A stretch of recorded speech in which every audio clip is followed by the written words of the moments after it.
If you're looking to make more money on Uber Eats in 2025, it really comes down to working smarter, not harder.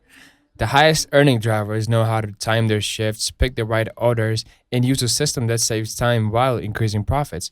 One of the biggest keys is working during peak hours, lunch, dinner, and weekends. That's when surge pricing and bonuses kick in, so don't waste your time during slow hours unless it's your only option. Also, learn to be picky with your deliveries.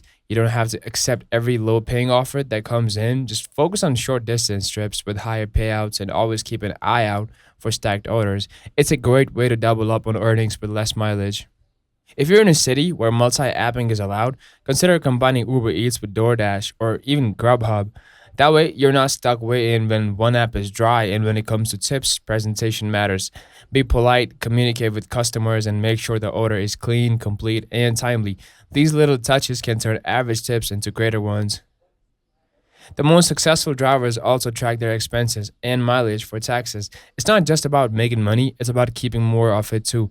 Use apps to log everything you spend and drive for accurate deductions when tax season hits. At the end of the day, being a top earner on Uber is about efficiency, strategy, and consistency. If you apply these habits, you'll start to see your weekly take home grow without working more hours. And also, if you found this helpful, make sure to like the video, subscribe to the channel for more gig economy tips, and drop a comment with your best money making strategy. Let's help each other grow.